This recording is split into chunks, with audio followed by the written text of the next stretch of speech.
Long question है जी, absolute potential energy असल में ये है क्या। इसमें हम किसी भी ऑब्जेक्ट को लेकर जाते हैं ज़मीन की ग्रेविटेशनल फील्ड से बहुत दूर, इतना दूर कि वो इन्फिनिटी पे पहुंच जाता है जहाँ पे ग्रेविटेशनल फील्ड ज़ीरो हो जाती है। इसको समझने के लिए ये हमने एक डायग्राम बनाई है। ये हमारे पास अर्थ है, ये सेंटर ऑफ अर्थ है। तो कोई ऑब्जेक्ट है जो कि लेट से पॉइंट वन पे पड़ा हुआ था और हम उसको लेकर जाते हैं पॉइंट एन तक।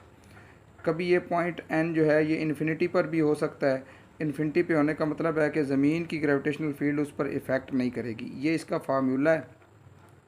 ये कुछ क्वांटिटीज़ जो इसके अंदर फार्मूला में यूज़ होनी है वो हमने लिख दी हैं। एब्सोल्यूट पोटेंशियल एनर्जी को यू जी के साथ रिप्रेजेंट करते हैं। कैपिटल जी जो है वो ग्रेविटेशनल कांस्टेंट है, 9th क्लास में भी आप पढ़ चुके हैं। Capital M mass of earth है, स्मॉल एम वो ऑब्जेक्ट है जिसको आपने मूव करवा के ले जाना है, और आर जो है वो ज़मीन के सेंटर से किसी भी पॉइंट का डिस्टेंस है। तो लेट्स से कि अब हम इसको स्टार्ट करते हैं। तो स्टार्ट करने के लिए सबसे पहले work done during each step हम कैलकुलेट करते हैं। यानी क्योंकि अब आपने जब ऑब्जेक्ट को पॉइंट वन से एन तक लेकर जाना है तो फोर्स की वैल्यू तो पॉइंट टू पॉइंट चेंज होती जाएगी। तो आप वर्क का फार्मूले में तो सिर्फ एक ही फोर्स होती है, आप ढेर सारी फोर्सेस तो अप्लाई नहीं कर सकते। तो फिर आप क्या करते हैं कि इस बात को छोटे छोटे हिस्सों में डिवाइड कर देते हैं। इतने छोटे हिस्सों में डिवाइड कर देते हैं कि एक पॉइंट से दूसरे पॉइंट के दरमियान फोर्स तकरीबन जो है वो कांस्टेंट हो जाती है। जब वो कांस्टेंट हो जाती है तो फिर आप उस पर वर्क का फार्मूला अप्लाई कर सकते हैं। जैसे कि ये हमने पॉइंट वन से पॉइंट टू तक वर्क का फार्मूला अप्लाई किया है। क्योंकि ये पॉइंट वन से टू के दरमियान ये डेल्टा आर इतना स्मॉल है कि इस दौरान जो फोर्स है वो तकरीबन चेंज नहीं हुई, कांस्टेंट रही है। तो ये फार्मूला है W is equal to F dot delta R. F की वैल्यू ग्रेविटेशनल कांस्टेंट के लिए G capital M small m over are square होती है। तो ये दो वैल्यूज़ जो हैं ये तो कांस्टेंट हैं, और ये स्मॉल एम की वैल्यू निगलिजिबल होगी, किसी भी ऑब्जेक्ट के लिए गिवन होगी। पीछे रह गया आर स्क्वायर। तो आर स्क्वायर हमें फाइंड करना पड़ेगा। वो क्या है? वो distance between centre of first step to the earth centre. मैंने आपको बताया अर्थ के सेंटर से किसी भी पॉइंट तक का डिस्टेंस है। तो वन और टू का जो हमने ये रेंज ली है उसके सेंटर से लेके ज़मीन के सेंटर के दरमियान का जो डिस्टेंस है उसको हमने आर से रिप्रेजेंट किया। तो पहले पॉइंट तक जो डिस्टेंस है वो R1 है, जो दूसरे पॉइंट तक डिस्टेंस है वो R2 है।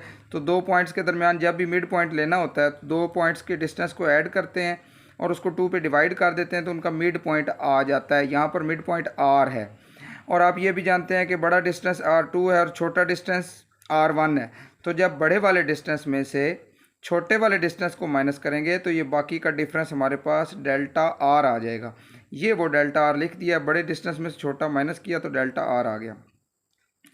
अब इस R2 की वैल्यू इस इक्वेशन से निकालेंगे जो ये निकली हुई है, और इसको यहाँ पर पुट कर देंगे। R1 प्लस R1 2R1 हो गया। अब 2R1 2 से भी डिवाइड होगा और डेल्टा आर से भी डिवाइड होगा। 2 और 2 कट जाएंगे, सिर्फ R1 रह जाएगा। और जो इस डेल्टा आर के नीचे 2 आना था वो यहाँ पर लिख दिया। आप अगर गौर करें तो हमें इक्वेशन में ये आर स्क्वायर की ज़रूरत थी, जबकि हमने यहाँ वैल्यू आर की निकाली है। तो स्क्वायर बनाने के लिए दोनों तरफ स्क्वायर ले लें। तो ये a प्लस बी का square is equal to a square plus b square plus 2a into b, ये आपने पढ़ा हुआ है। इसमें ये वाला जो 2 है ये इस 2 के साथ कैंसिल हो जाएगा। और ये जो डेल्टा आर है, मैंने आपको बताया ये दो पॉइंट्स के दरमियान डिस्टेंस इतना स्मॉल है कि निगलिजिबल है। तो जब निगलिजिबल वैल्यू का स्क्वायर लेते हैं तो वो तो और निगलिजिबल हो जाती है। जैसे मैं आपको यहाँ पर करके दिखाता हूँ कि लेट से कि हमारे पास एक वैल्यू है, लेट से 1 से छोटी कोई वैल्यू 1/10 है। तो जब आप इसका स्क्वायर लेंगे तो ये 1/100 हो जाएगी। और अगर आप इसको 2 से डिवाइड करें तो ये और छोटी हो जाएगी। तो किसी भी यूनिट से छोटी वैल्यू का जब स्क्वायर लिया जाता है, किसी भी यूनिट से छोटी वैल्यू का जब स्क्वायर लिया जाता है तो वो और छोटी हो जाती है। तो वो इतनी छोटी हो जाती है कि हम उसको इग्नोर कर सकते हैं। तो इसलिए यहाँ पर हम लोग ये वैल्यू इग्नोर कर देंगे। ये वाला 2 इस 2 से कैंसिल हो जाएगा। और उसके बाद बाकी वैल्यू R1 स्क्वायर जो है वो ये आ गई, और यहाँ से R1 और डेल्टा आर ये आ गया। डेल्टा आर की वैल्यू अगेन वो ऊपर हमने लिखी हुई थी, वहाँ से हमने यहाँ पर पुट की। R1 दोनों से मल्टीप्लाई हुआ, R1 स्क्वायर इससे कैंसिल होकर R1 R2 आ गया। हमें क्या चाहिए था? हमें आर स्क्वायर की वैल्यू चाहिए थी। अगर अब आप लोग गौर करें तो आप लोगों के पास ये आर स्क्वायर की वैल्यू आ गई है। ये ऊपर पुट करें तो F is equal to G capital M small m over are square की जगह पे R1 और R2 पुट कर देंगे। ये स्क्वायर नहीं है, ये 2 है। तो अब मैंने आपसे कहा था कि हम मूव ऑब्जेक्ट को मूव करवाएंगे फ्रॉम पॉइंट 1 टू पॉइंट 2। तो पॉइंट 1 से पॉइंट 2 तक जब मूव करवाया तो ये सारी फोर्स हो गई, ये डिस्प्लेसमेंट हो गई और ये एंगल हो गया, क्योंकि आप ऑब्जेक्ट को ऊपर ले जा रहे हैं और ज़मीन उसको नीचे खींच रही है, तो एंगल 180 डिग्री हुआ। तो 180 डिग्री एंगल जो था कॉस 180, उसकी जगह पर माइनस आ गया, ये वैल्यू सारी फोर्स हो गई और ये डेल्टा आर हो गई। ये R1 R2 इसके नीचे भी डिवाइड करेंगे और इस R1 के नीचे भी इस R1 R2 को डिवाइड करेंगे। R2 R2 से कैंसिल, R1 R1 से कैंसिल, और ये आ गया minus capital G capital M small m over into 1 over R minus 1 over R2। तो ये हमने वर्क डन निकाला है एक पॉइंट से दूसरे पॉइंट तक जाने के लिए। इसी तरह दूसरे से तीसरे तक जाने के लिए तरतीब वही है। अगर यहाँ 1 और 2 है तो यहाँ पर भी 1 और 2 है, तो इसका मतलब है अगर यहाँ 2 और 3 होगा तो फिर इधर भी 2 और 3 आएगा। देखिए 2 इधर है और 3 इधर है, तो फिर 2 इधर है और 3 इधर है। इस तरीके से हम कैलकुलेट करते चले जाएंगे, करते करते करते लास्ट पॉइंट हमारा n है, और n से जो पीछे वाला पॉइंट है वो n-1 है। यहाँ भी गौर करें, लास्ट पॉइंट 2 है, उससे पीछे वाला 2-1 है। फिर इसी तरीके से ये जो है लास्ट पॉइंट 3 है और इससे पीछे वाला 3-1 है। तो इसका मतलब है यहाँ पर लास्ट पॉइंट n है तो उससे पीछे वाला पॉइंट n-1 होगा। तो ये लास्ट पॉइंट n हो गया और उससे पीछे वाला पॉइंट n-1 हो गया।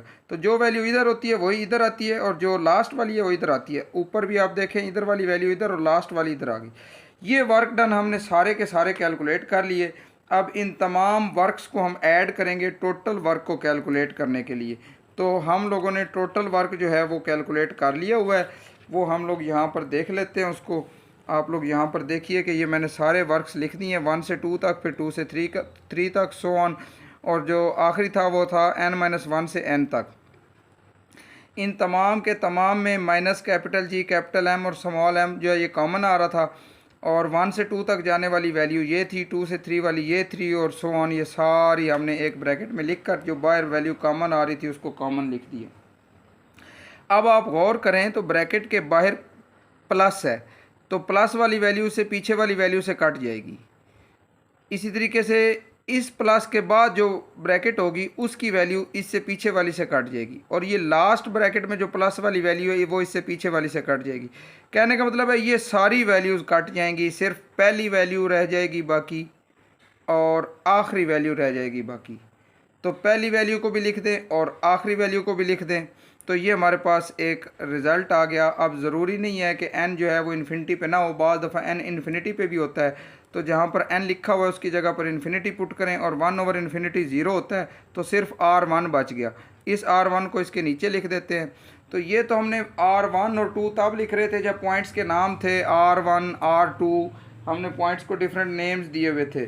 तो अगर हम लोग पॉइंट्स को डिफरेंट नेम्स देखें यहाँ पर देते हैं तो फिर तो हम R1 R2 कह देते हैं, और अगर हम इसको जनरल फॉर्म में लिखना चाहें तो फिर इसको नेम देने की ज़रूरत नहीं है। सिंपली पोटेंशियल वर्क जो है, work is a form of potential energy, work is a form of energy, and in this case this work is stored in the form of potential energy, so which is represented by U. So U is equal to minus capital G capital M small m over R. तो यहाँ पे ये जो result हमारे पास equation आई है ना, ये equation, इसको इसके रिज़ल्ट्स को अच्छी तरीके से समझना बहुत ज़रूरी है। तो इसके रिज़ल्ट्स को हम लोग डिस्कस कर लेते हैं। पहला हमने ये कहा है कि देखें R बटे के नीचे है, और इसका मतलब ये होना था कि अगर R इंक्रीज़ हो तो U ने डिक्रीज़ होना था, लेकिन ये जो नेगेटिव का साइन है वो इस प्रोपोर्शन को अगेन डायरेक्ट कर देता है। यानी जब R इंक्रीज़ होगा तो U भी इंक्रीज़ होगा, और जब R डिक्रीज़ होगा तो U भी डिक्रीज़ होगा। तो ये दो चीज़ें मैंने यहाँ पर मेंशन कर दी हैं। उसके बाद अगर आप इन R को इन्फिनिटी पुट कर दें, यानी सेंटर ऑफ अर्थ से लेके ऑब्जेक्ट इतना दूर चला जाए कि ये डिस्टेंस इन्फिनिटी हो जाए, तो समथिंग डिवाइडेड बाय इन्फिनिटी वो इक्वल टू 0 होती है। तो उस पॉइंट पर आपकी पोटेंशियल एनर्जी 0 हो जाएगी। ये मैंने लास्ट में लिखा है, for above equation absolute potential of absolute potential energy the potential energy with respect to earth is 0। तो जब R इन्फिनिटी पे हो जाएगा तो जाहिर बात है पोटेंशियल एनर्जी तो 0 हो जाएगी। तो ये रिज़ल्ट भी लिख दिया। उसके बाद ये जो नेगेटिव का साइन है, ये नेगेटिव का साइन ये रिप्रेजेंट करता है कि ज़मीन का जो ग्रेविटेशनल फील्ड है वो अट्रैक्टिव है, यानी वो ज़मीन किसी भी ऑब्जेक्ट को अपनी तरफ खींचती है और आप उस ऑब्जेक्ट को उससे दूर लेकर जाते हैं। तो दूर लेकर जाने की वजह से ये नेगेटिव का साइन जो है वो रिप्रेजेंट कर रहा है कि अर्थ का जो ग्रेविटेशनल फील्ड है वो अट्रैक्टिव है। और उसके बाद ये है कि on the surface of earth अगर यही इक्वेशन लिखनी है तो आप स्मॉल आर की जगह पर कैपिटल आर लिखेंगे, क्योंकि याद रखिए कि ये अगर हमारी अर्थ है, मैं यहाँ पर बना देता हूँ, ये हमारी अर्थ है, तो अर्थ के सेंटर से सरफेस तक का जो डिस्टेंस होता है उसको हमेशा कैपिटल आर से लिखा जाता है, रेडियस ऑफ अर्थ। तो इसलिए इसको यहाँ पर कैपिटल आर से लिख दिया। Thank you very much.